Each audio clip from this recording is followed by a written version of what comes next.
All right, YouTube. Welcome back to the channel. This is Pewter Repair. I am Alonzo, and today we have a HP Chromebook, an 11-inch. I think it's the HP x360 model. I call it that because the screen folds all the way back. And this is one of the education edition ones. So it's for a school. And I was working on this one earlier. It's been worked on in the past, but I was working on it again today for a cracked screen. So while I was diagnosing it, I noticed that it also had an issue with the battery. When I plugged it up, it said the battery was full, but when I unplugged the battery, it was at 1%, and it stayed at 1%. Even when plugged up, it stays at 1%, and after a couple minutes or so, it just dies out.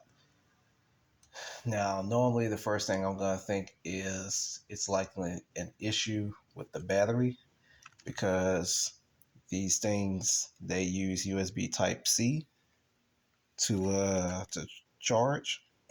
And there's a Type C on both sides of them. It's one on the right and one on the left. So you can use either one as a charging port, but that switching those didn't really solve the issue. So the next thing we're gonna do is change out the battery. And I think I may need a bigger Phillips than this one. Let me see. Because this one's kind of small. Yep. So one moment. Let me get a bigger Phillips screwdriver. Got one around here somewhere. Yep. Helps to keep multiples. This is one that I normally use for cell phones. Taking little small screws out when I'm working on cell phones. And this one has a bigger bit on it for working with the screws on computers. All right, so let's get started on this. We're going to replace the battery. On the back, normally you have 6 screws, but 2 of them are missing. 2 at the top are missing, so you have your middle screws and these screws at the bottom. This is what's holding the keyboard in. So we need to get under the keyboard, but first we want to get these screws out. These 2 middle screws are going to be a little tough to get out because there's magnets on the inside. One there and one there. So I'm going to have to use a little tweezers to pull them out. So we can unscrew. So normally there are 6 of them, but we only got 4. And that's probably because it's been worked on before. And sometimes these screws do come up missing, but it doesn't really stop the keyboard from staying in place just because you're missing 2 screws. Now, if you're missing all of them, yeah, a kid can kind of pry their fingers under there and yank out the keyboard.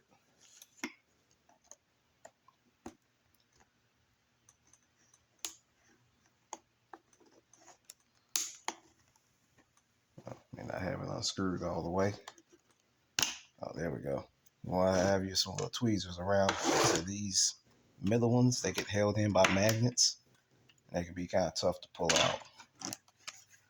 All right, so next we want the keyboard out. And for taking out the keyboard, I use a little metal spudger to get in between. Sometimes you really don't need that. Once you get the screws out, you can kind of start to pry it up from the bottom. But I just like to use this just because I'm used to it.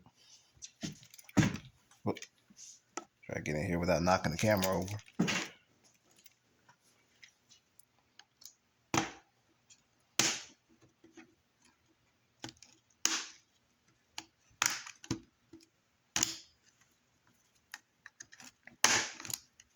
Got that side. Now, I'm not too worried about the screen rubbing up against the bottom of this cart that I'm using because it's still got that protective cover over it. All right, so you can't just pull the keyboard up because it should be plugged in right there and right there. Normally there are 2 plugs, one for the actual keys and one for the mouse. You'll normally have 2. So I don't like to contact the motherboard with metal. So that's why I use a plastic spudger to unplug those. This one isn't really plugged in too well.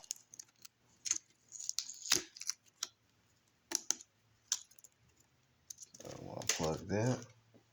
But the keyboard works though. Just doesn't look like it was pushed in all the way. So down here we have our battery. It looks like it has 1, 2, 3, 4 more Phillips screws that we want for that. And it's also plugged in right there. So I think that's what I'm gonna do first. Is just unplug the power to it.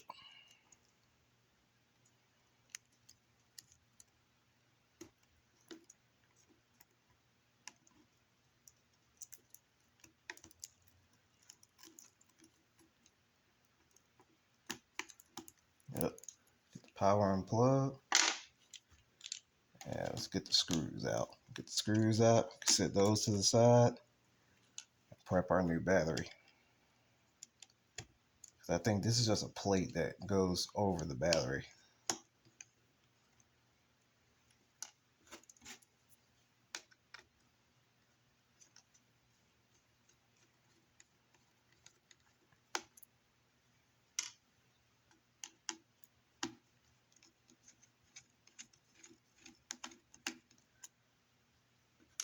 All right.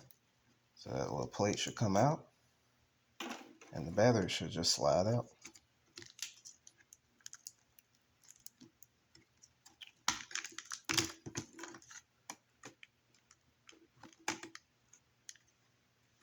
Let's get this little cable out the way.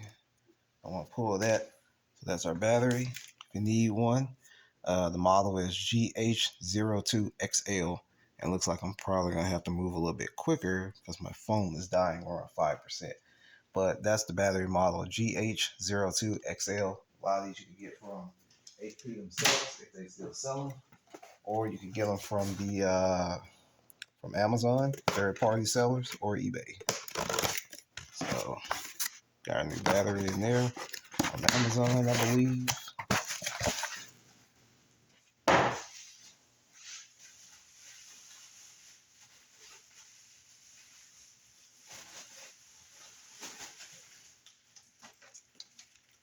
Yep.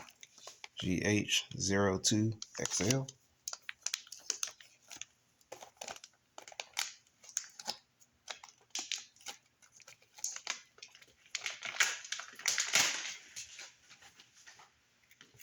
All right, so let's get this one in.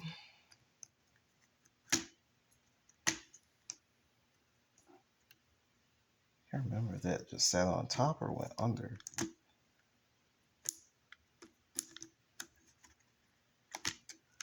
I remember they both sat under or not though.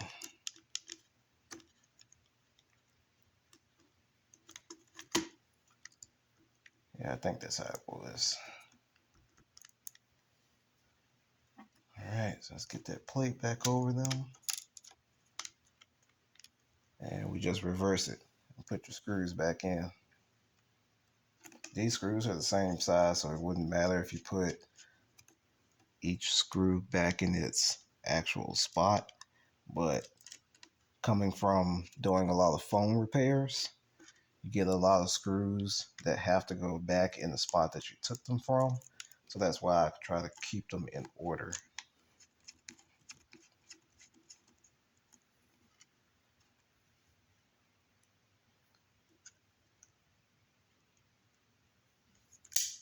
Crap. That's one thing you gotta watch out for when you're doing this. You got that magnet there, and it will pull those screws if you put them too close.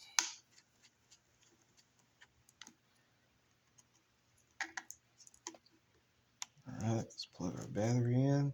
Normally I would turn it over to see what it looks like, but since my phone is dying quick, it's on 2%. I could probably get this done before it dies. Since my phone is dying out quick, I'm not gonna bother flipping it over yet. So we'll get our keyboard plugged back in.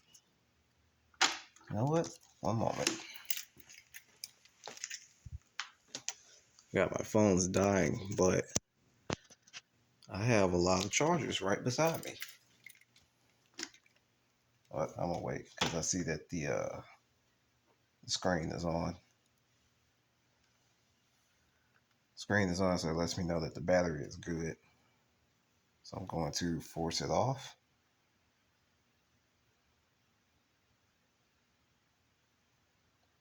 All right. Don't unplug stuff up while the device is turned on because you'll risk shorting it out. And how I don't have gloves or nothing on, you'll risk, probably shorting out the motherboard or something like that. See, this one's always a little bit difficult getting this little cable lined up. You have to bear with me. All right. Yep, it's lined up, plugged in. Let's get this one plugged in a little bit better. Normally I just rip away at this. It just covers the motherboard, but no, it's all right. Get that plugged in, lined up. So now we got that lined up.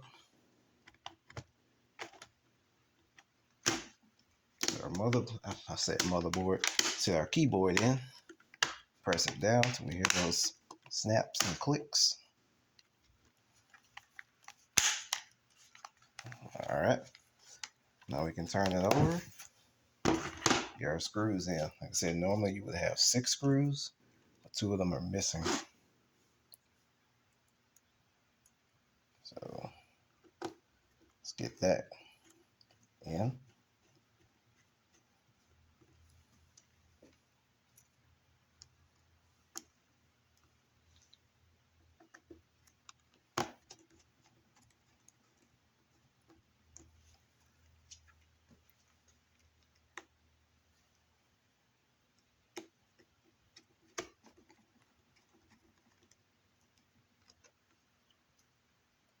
I don't know if you guys can hear any background noise. The office I'm in, normally I leave the door open because the office is in the back of the building, and I'll leave the door open just to kind of like hear the wind, a little white noise. I don't think it's loud, so I don't think it's getting picked up. All right, so we got all the screws in. We have our keyboard fully in, back connected. We'll wait for it to turn on. It's turning on, and I'm gonna move it a little bit closer since it's got a kid's name in it. Let me grab the charger. All right, so let's go in here real quick.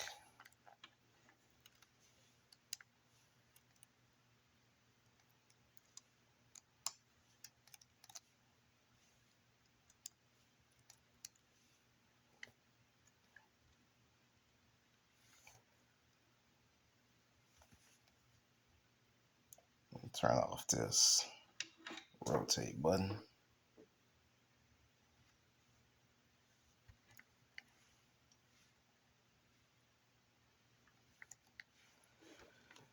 All right, so our battery currently sits at, kind of hard to see if I can focus it better. Currently sits at 53% on the current day's date. Kind of just bumped my camera again there. Let's see, plug it up, starts calculating, and they'll give us a time for completion. Now, you really want to make sure that it's charging. You can tell now it's looking a lot better. That it's saying it'll only take about 37% at first. I think it was going to take like several hours when I first checked it.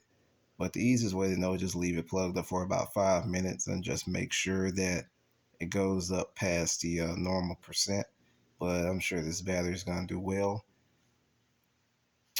But yeah, that is how you change out the battery on an HP x360 11 Chromebook.